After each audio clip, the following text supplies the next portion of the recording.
네, 도시재생과 갈등관리 두 번째 파트 수업해 보도록 하겠습니다. 다섯 번째 갈등 관련법 및 제도적 기준을 한번 보면은 갈등관리 심의위원회에서 이제 갈등관리 규정이란 이런 거다 하고 심의위원회에서 이제 규정을 지어놓은 게 있는데 구성 및 운영을 볼게요. 기능, 심의 결과의 반영. 위원회는 위원회죠. 위원장을 포함해서 11인 이내의 위원으로 구성을 하고요. 중앙행정기관의 장은 소속 직원이나 갈등의 예방과 해결에 관한 학식 경험이 풍부한 자 중에서 위원을 임명을 한다. 또는 위촉을 하고 공무원이 아닌 위원이 전체 위원의 과반수가 되도록 해야 되고요. 위원회 위원장은 민간 위원 중에서 선출해야 되고 위원은 중립적이고 공정한 입장에서 활동을 해야 됩니다. 기능은 종합적인 시책, 수립, 추진에 관한 사항이 있고요. 법령 등의 정비에 관한 사항, 다양한 갈등 해결 수단 발굴, 활용에 관한 사항이 있고요. 교육 훈련의 실시에 관한 사항, 갈등 역량 분석에 관한 거, 그 다음에 또 갈등 예방, 해결에 관한 민간 활동 지원에 관한 사항 등이 있다고 볼 수 있겠고, 심의 결과 반영은 위원회의 심의 결과를 공공정책 수립, 추진 과정에 성실히 반영을 해야 된다 하는 그 심의 결과의 반영 설치 기준이 있습니다.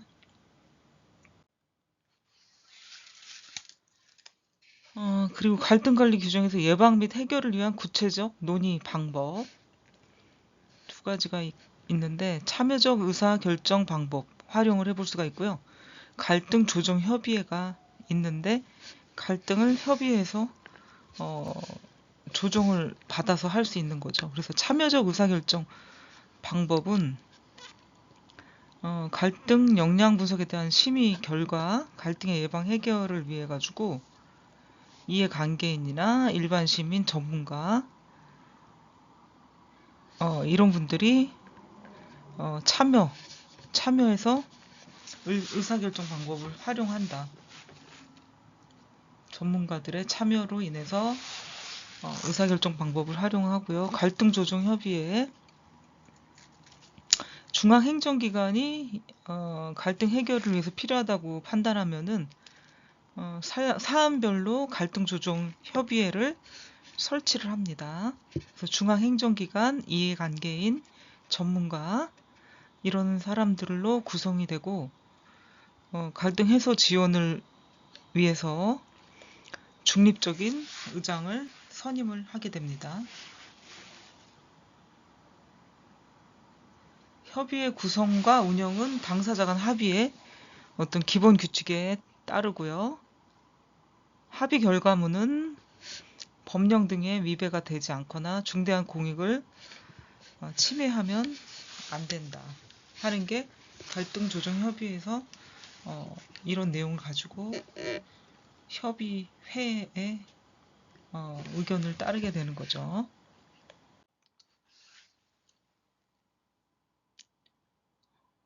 갈등 역량 분석을 하게 되는데 그럼 갈등 역량 분석은 왜 하는지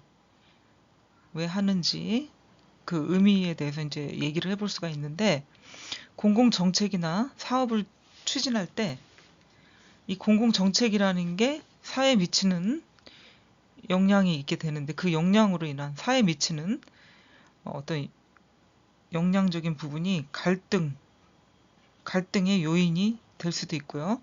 갈등이 생기게 되면은 이것을 예측, 분석하고 아직 발생되지 않는 갈등이라도 예상을 해봐가지고 대책을 좀 강구해 볼 수가 있는 거죠. 대책 강구. 갈등 역량 분석은 대책을 강구하는 것이다.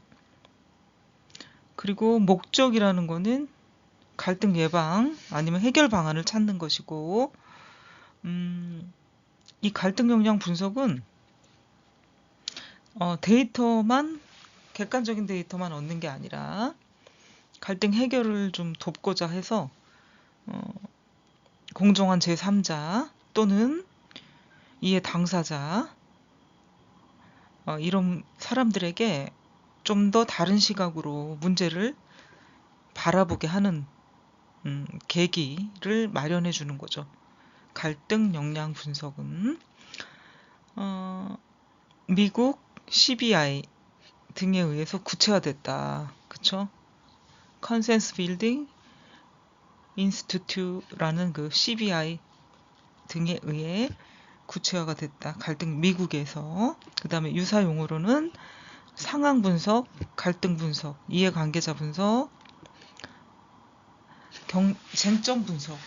그죠? 상황, 갈등, 이해관계자, 쟁점 분석 이렇게 있다고 볼 수가 있겠죠. 갈등 역량 분석이라는 게 유사 용어죠.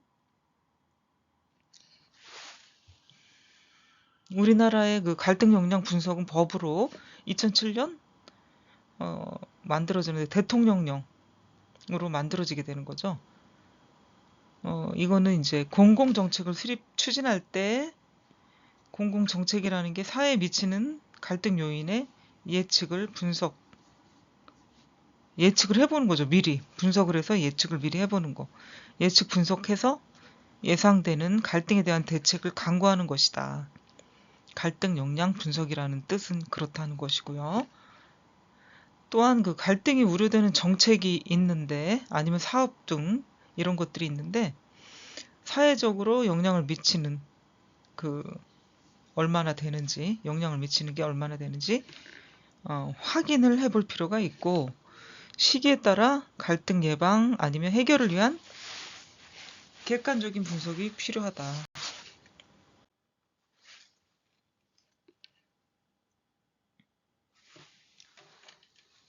그리고 갈등 역량 분석의 목적과 필요성을 보면 해결 방안을 찾는 거죠. 결국은 갈등이라는 거는 갈등이 생겼다. 그럼 일단 안 생기게 뭐 생겼으면은 해결 방안을 찾는 것이고 갈등이 생기지 않았다면 안 생기도록 예방하는 게 첫 번째 목적이죠.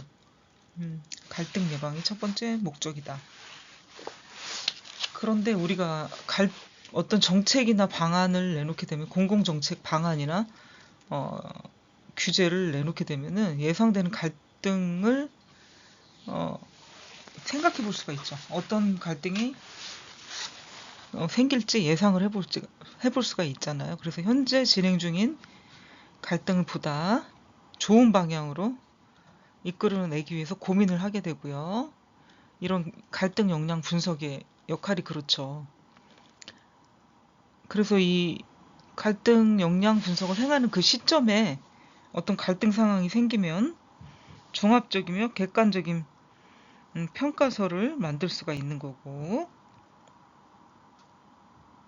그리고 이런 현황과 내용에 대해서 상당한 깊이가 이해가 충분히 이루어져야 된다. 그래서 상당한 깊이와 이해가 충분히 이루어진다는 것은 결국은 갈등 상황이 매우 복잡하게 전개되기 때문에 역량 분석까지 하게 되는 거죠. 두 번째는 숨어있는 잠재되어 있는 잘못된 판단과 오해, 가능성. 세 번째는 이런 것들을 이해해야 된다는 거죠. 갈등 당사자들이 감정적으로 대처하기 쉽고 객관적으로 상황을 보기가 좀 힘들다는 거죠. 그러니까 이런 상황들을 다 충분히 이해하고 풀어놓은 상태에서 갈등 예방 역량 분석이 가능하다는 거죠. 네 번째는 다양한 갈등 사례와 경험들이 어떻게 갈등 예방이 됐고 관리가 됐고 객관적이고 합리적인 판단으로 도움이 됐는지 살펴보게 되는 거죠.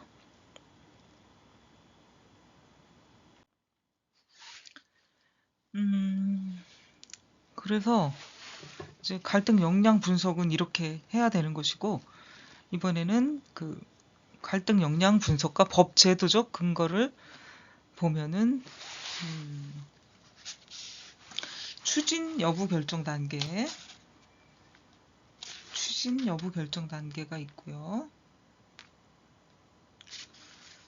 갈등 분석서 작성,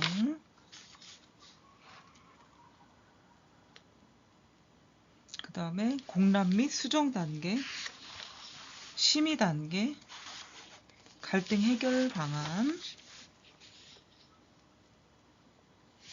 그 다음에 제안 및 심의 결과 반영 단계, 이렇게 볼 수가 있겠죠.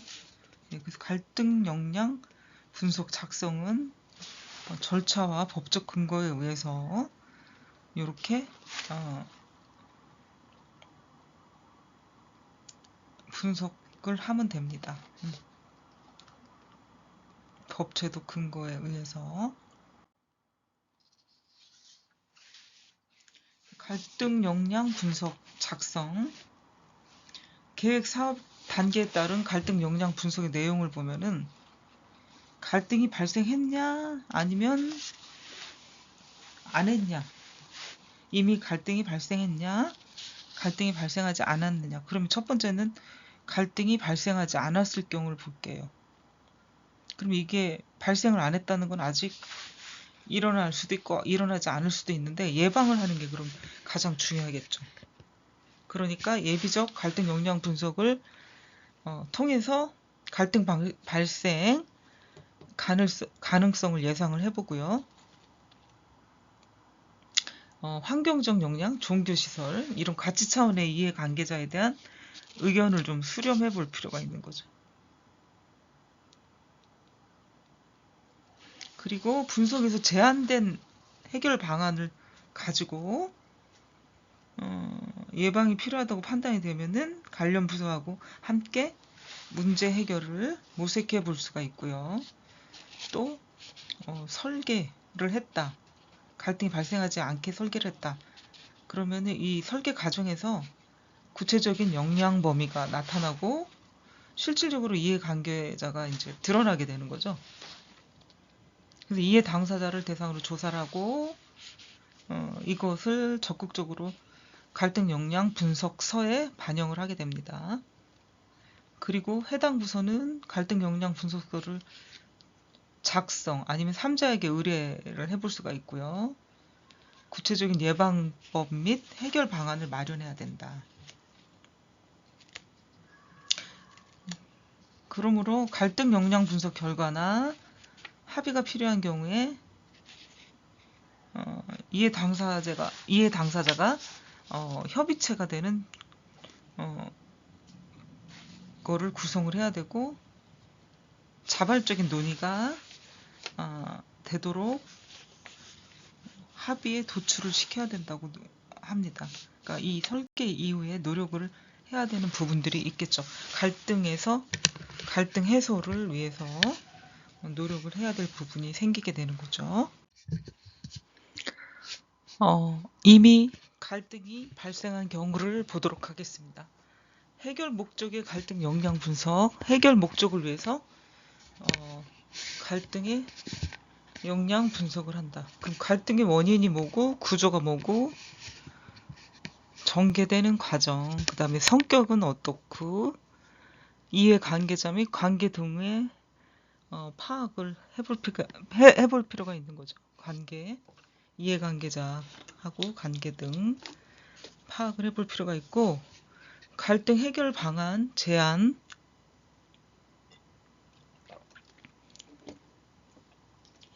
또 이제 이런 와중에 중립적인 3자를 통해서 추진을 해볼 수가 있는 거죠. 갈등 역량 해결 목적을 분석하는 데 있어서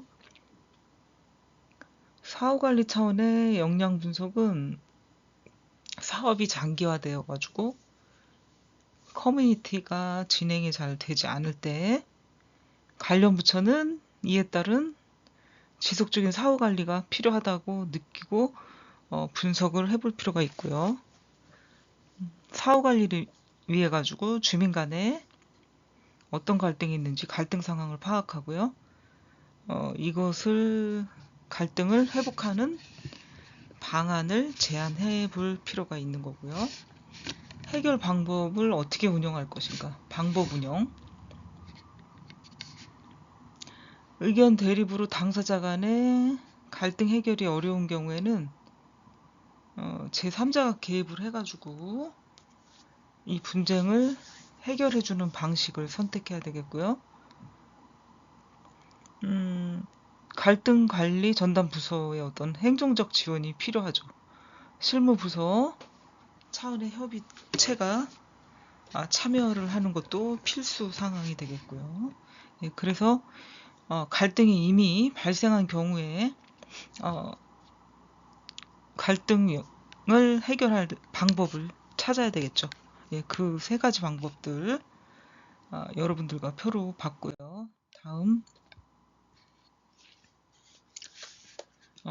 갈등 역량 분석서 작성 절차가 있죠. 갈등 역량서 1차는 시행 결정, 2단계는 조사, 기초조사, 조사 준비, 조사 시행을 하고요. 3단계는 분석을 하는데 그 분석이라는 게 이제 원인과 결과가 나오게 돼 있는 건데 그 원인이 있으면은 그 원인 이유로 인해서 어떻게 해결할 것인지 원인 및 해결, 갈등 단계, 이해관계자 4단계는 평가하고 제안인데 이런 갈등에 대한 원인, 해결 방안 뭐 이런 것들을 다 분석을 해서 평가를 하고 제안을 해주는 단계가 되겠죠. 그래서 진단, 평가, 예방 및 해결 방안을 제시해주는 단계가 되겠고 이게 다 끝나면 이 보고서를 작성하고 제출하는 거죠. 그 다음에는 그 보고서대로 실행을 하는데 그 전에 회람 및 공유를 해서 그 내용을 보고 앞으로 어떻게 실행을 할 건지 공유를 하게 되는 거죠. 공유.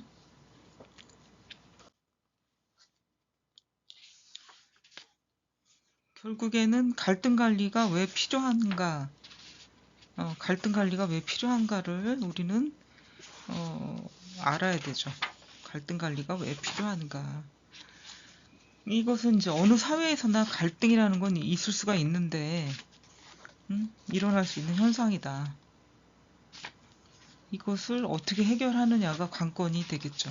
어떻게 해결하느냐. 그래서 이거를 어떻게 해결하고 평가를 하고 관리를 하는지 긍정이냐 부정이냐 그거에 따라 파급 효과가 있기 때문에 해결하는 게 중요한 과제가 되는 거죠. 반면에 일반 갈등, 개인 간의 갈등보다는 공공 갈등의 잠재력이 크다. 이해관계자가 많고요. 또 이해관계자가 많은 만큼에 모두가 만족할 만한 어떤 해결 방안이 나오기가 쉽지가 않기 때문에 잠재력이 훨씬 크다는 거죠. 그 말썽의 소지나 사회적인 이슈도 크게 대두가 될 수가 있는 거죠. 갈등 관리는 역기능적이고 순기능적인 면도 있지만 역기능적인 면에서는 파괴적인 갈등, 지역관리 갈등 뭐 이런 것들이 생기는데 이렇게 이것들을 해결하려면 역량, 갈등 관리 역량이 어떤지 재고를 해볼 필요가 있고요. 갈등 관리라는 거는 상호적으로 수용이 가능하고 지속적이어야 되고요. 당사자들 간의 관계도 변화시킬 수가 있는 어떤 해결책을 만들어내는 게 이제 갈등 관리의 필요성이다라고 볼 수가 있겠죠. 두 번째는 갈등 관리를 위한 구체적인 방법을 보겠습니다. 갈등 관리를 위한 방법이 있는데 첫 번째는 일반적인 시민 참여가 있고 두 번째는 참여적 의사결정 참여적 의사결정인데 포커스 그룹, 공론조사, 시나리오 워크샵, 위원회, 규제 협상, 합리적 의사결정, 시민 배심원 제도 등이 있어요. 참여적 의사결정. 이런 일반적인 시민 참여는 공공기관이 정책이나 사업을 설명하기 위해서 필요한 정보를 제공하거나 정책을 만들음에 있어서 시민들의 의견을 수렴할 때 이용하는 방법이 이제 일반적인 시민 참여 방법이 되겠고요. 참여적 의사결정은 전문가들, 전문성 유무, 이해관계 여부와 전문성 유무와 상관없이 이해관계 여부, 전문성 유무와 상관없이 일반 시민을 공공의사결정에 참여하게 해서 합의를 통해서 문제 해결하는 방식이다 라고 볼 수가 있겠죠. 그러니까 여기에는 공공기관이나 전문가, 이해관계자, 일반 시민 간의 토론도 필요하고요. 반박 과정도 필요하다는 거지. 그래서 민주적인 정당성을 확보하는 것을 목적으로 하는 게 참여적 의사결정이다 라고 볼 수 있겠죠.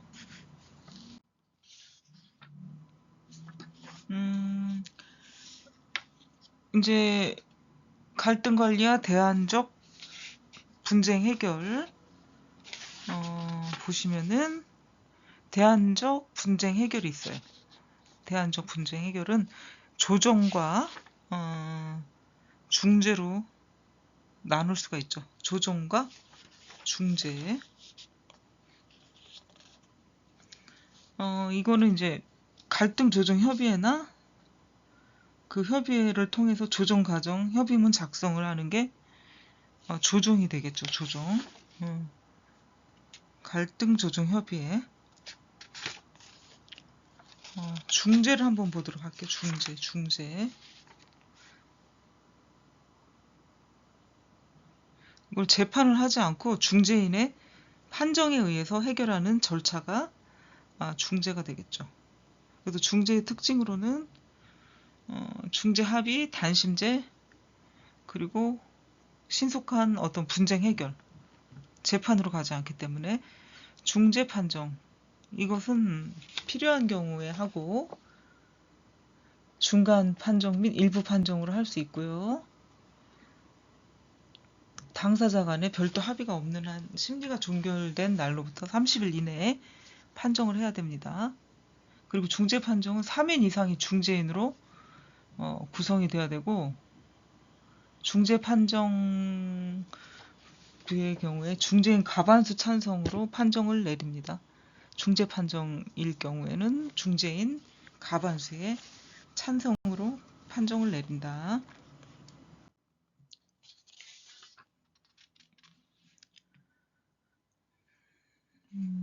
결국은 우리가 마을 만들기 및 도시재생론이라는 과목을 공부하는데, 그 도시재생 사업과 갈등 관리에 대한 얘기를 한번 해보도록 할게요. 그러니까 도시재생 사업을 하면서도 갈등이 많이 생기게 되는 거죠.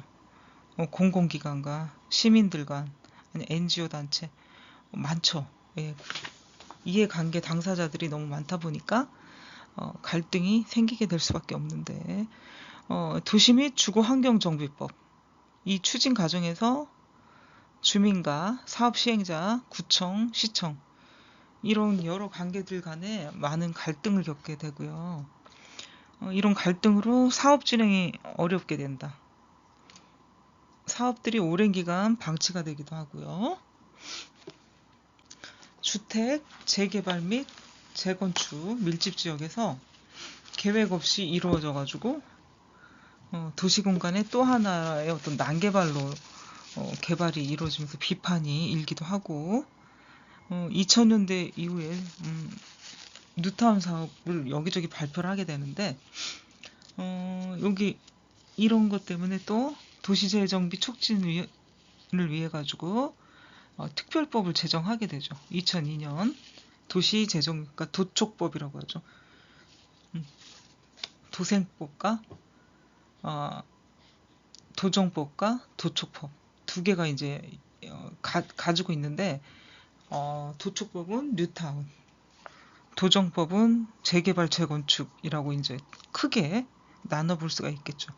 그래서 도정법과 도촉법의 문제로서 원주민 어떤 재정착률이 떨어진다는 거죠. 원주민의 재정착이 떨어진다.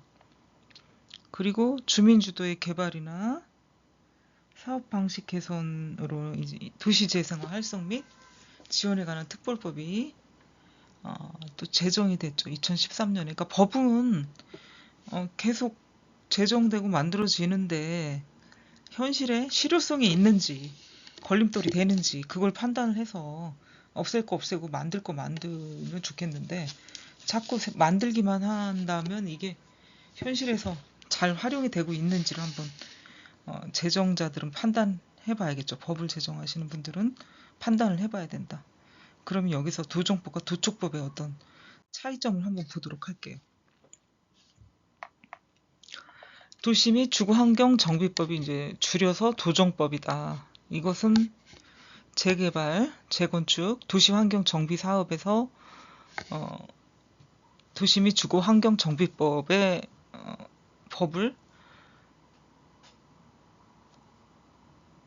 법에 안에서 시행할 수 있는 사업들이고 도시 재정비 촉진을 위한 특별법 이것은 줄임으로 인해서 도축법이 되는데 대부분 뉴타운 사업 이미 도심의 낡은 지역을 새롭게 만들겠다. 사실 재개발 재건축하고 다른 말이 아니거든요. 그 내 의미는. 근데 이제 좀 범위가 한정된 것 뿐인데 거의 중첩된다라고 볼 수가 있겠죠. 도정법에 따른 정비사업, 주택개발, 정비계획 수립, 조합에서 하는 사업 시행, 소규모 주거지역, 주거환경 개선 사업, 재개발, 도시환경 정비사업 이렇게 나눠볼 수가 있겠죠. 그래서 도시 및 주거환경 정비법이 더 범위가 좀 넓을 수가 있죠.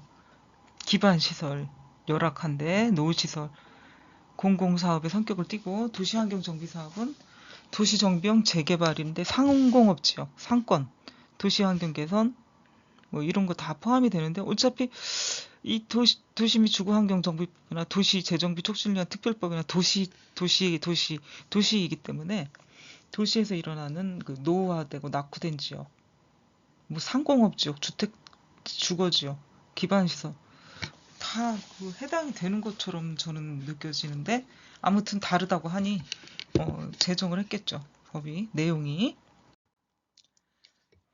그리고 재건축 사업, 빈집 및 소규모 주택 정비 특례법.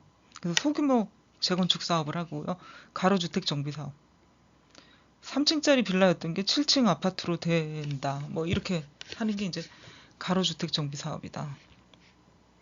그다음에 도촉법에 의한 재정비 촉진 사업이죠. 주거 상업 업무, 공공시설 이런 것들은 지자체에서 계획을 수립하고 조합에서 사업을 시행합니다. 네, 도촉법에 의한 도시정비 촉진 특별법이라고 그러죠. 그럼 재건축과 재개발 다른 점. 재건축은 주택 소유주들이 사업을 하는 거고 재개발은 도시계획 공공사업이고 재건축은 양호하다. 환경이 안전진단이 있고 재개발은 열악하고 환경이 안전진단이 없고 재건축의 조합원 자격은 토지하고 건물이 있어야 되고요. 재개발은 토지 건물, 토지 아니면 건물, 아니면 토지 플러스 건물이 돼야 되고요. 재건축은 주거비 이전이 미지급, 주거비 이전이 미지급이네. 재개발은 지급. 그리고 현금 청산자 비율 거의 없고 재건축은 거의 없고 재개발은 예측하기 힘들고 강제 수용이 되니까 얼마가 될지 모자랄지 뭐 더 내야 될지 재건축은 기부 체납이라는 게 좀 적고 재개발은 많고 재건축 입주권은 3개 가능하다. 재개발은 1개. 재건축도 한 개로 바뀌었죠. 한 개. 그리고 초기 투자 비용이 좀 재건축이 크고 재개발은 좀 작고 재건축은 사업 속도가 빠릅니다. 재개발은 느리다. 그리고 재개발과 도시환경정비구역의 차이점. 재개발의 비슷한 점은 도시환경정비하고 노후불량 재건축물 대상, 건축물 대상이고 대상 지역은 주거환경지역, 재개발은 도시환경정비구역, 상업 및 공업지역. 사업 목적은 주거환경, 도시경관, 재정비고요. 재개발은 도시환경정비구역은 도심기능 회복, 상권 활성화, 도시환경 개선. 재개발의 건폐율은 50에서 70, 도시환경정비구역은 70에서 90. 재개발의 용적률은 100에서 300, 도시환경정비구역 용적률은 200에서 1500, 대략 800% 이상. 재개발 사업성은 괜찮고 도시환경정비구역도 비교적 좋다. 입주권, 재개발은 주택을 보유할 수 있는 권리, 도시환경정비구역은 입주권이 부동산을 얻을 수 있는 권리인데 상가에 대한 권리가 가능하다.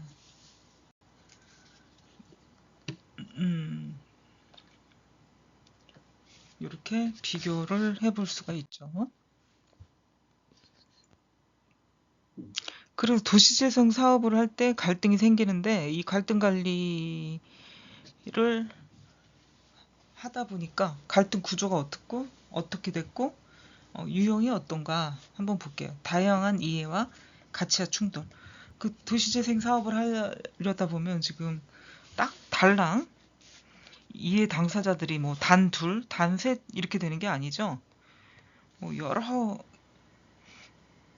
단체, 주민, 뭐 NGO 이래가지고 뭐 여러 뭐 이해 관계자들 때문에 충돌, 가치 충돌이 된다. 그러면서 갈등이 생기게 되는 거죠. 주민 참여가 어떻게 있냐, 사업 방식은 어떠냐, 의사결정 구조와 보상은 어떻게 하고 관리 처분은 어떻게 하고 한번 이 지역에서 살다가 나가면 들어오지 못하는 어떤 사회 현상, 젠트리피케이션을 어떻게 해결할 거냐, 소음 교통 어떻게 할 거냐, 일조권 어떻게 할 거냐, 뭐 이런 것에 대한 다양한 이해와 가치 충돌이 생길 수밖에 없죠. 재생 사업별 갈등 유형과 제도적 변화. 도시재생 2013년도에 생긴 도시재생 활성화 및 지원에 관한 특별법이 제정되기 이전에는 재건축 재개발 이런 것들을 많이 하면서 물리적 측면의 전면 철거가 정비 사업 대상이었는데 2013년에 이 법이 생기고 나서는 도시 재생 사업으로 이제 전환이 되면서 마찬가지로 여기도 재생 사업별로 갈등이 생기게 된 거죠. 사업 단계에서 관리 처분까지 해가지고 갈등이 생기게 되면서 여러 가지 갈등 유형과 제도적인 변화도 많이 있어 왔다 라고 볼 수가 있겠죠.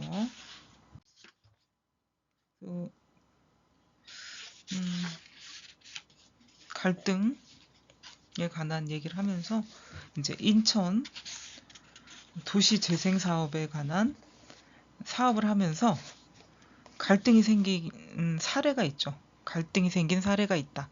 인천 도시재생 사업의 갈등 사례.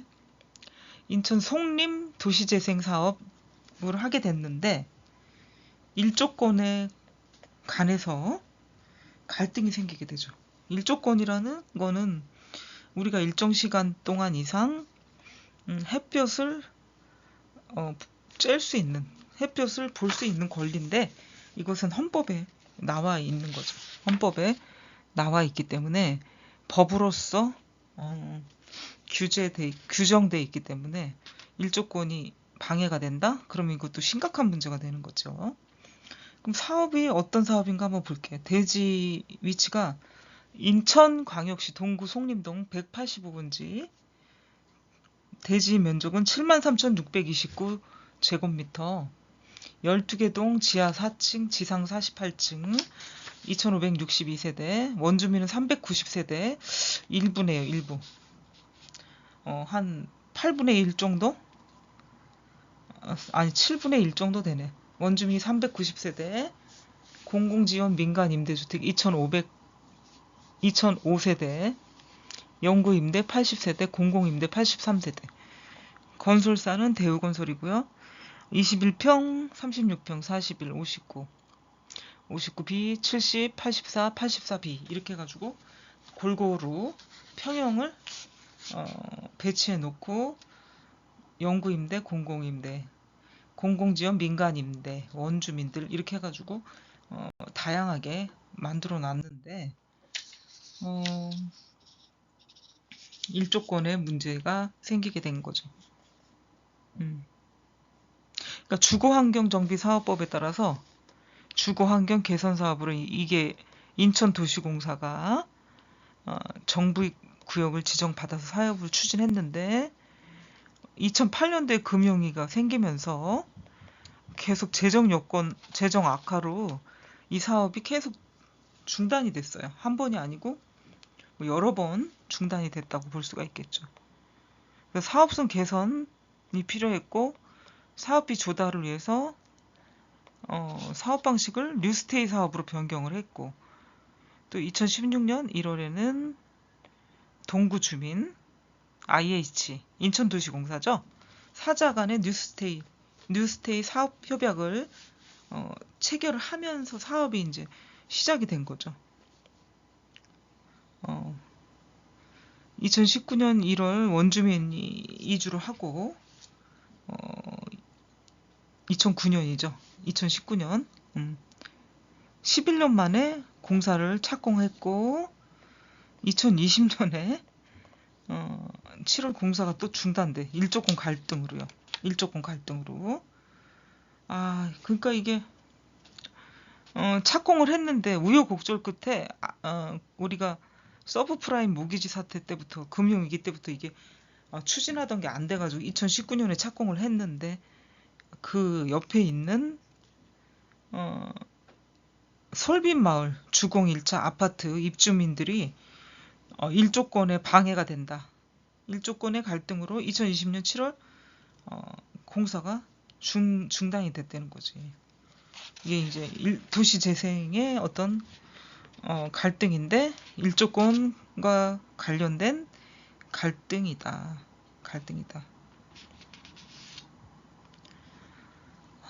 그래서 이렇게 갈등이 이제 심화돼서 원주민하고 수분양자들은 추가 분담금이 발생될 우려가 있었던 거죠. 그래서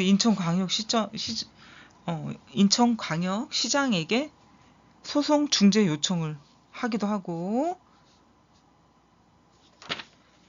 이게 또 확대돼서 인천광역시장에까지 확대가 된 거죠. 결국 이 성림동에서 일어났던 건축 사업이 인천시장에게까지 확대됐다. 갈등을 조정을 해달라. 그래서 IH에서 공사금 가처분 취소 신청 절차에 따라서 화해 조정 결정을 내리고 솔빈마을 주공 1차 아파트 시가 그러니까 시가 하락 일조권 방해로 인해서 시가 하락분을 감정을 하기도 하고 그래서 이게 갈등의 어떤 교착기가 되는 거죠. 그러니까 시가 하락 금액과 피해 보상금을 지급할 것을 요구를 했던 거죠. 그래서 인천시에서는 인천도시공사라고 했죠. IH에서는 갈등을 해결을 하려고 구의원과 협력을 해가지고 솔비마을 주공 1차 입주민 대표, 원주민 수분양자 대표, 시의원, 구의원 등과 갈등 협의 간담회를 개최하기도 했었죠. 조속한 합의가 필요했으니까. 그러니까 이게 그런데 계속 시간이 끌어지고 정치권까지 확대가 됐는데 결국은 갈등 협의 간담회 이후에